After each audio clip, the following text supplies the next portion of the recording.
c'est avec un grand plaisir que nous vous souhaitons joyeux Noël et nos remerciements pour votre fidélité à notre chaîne YouTube Jeanne Forêt Santé. Ciao!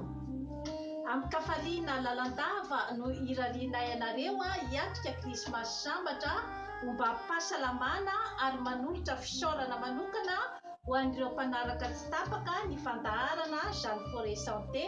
Veloma tompoko!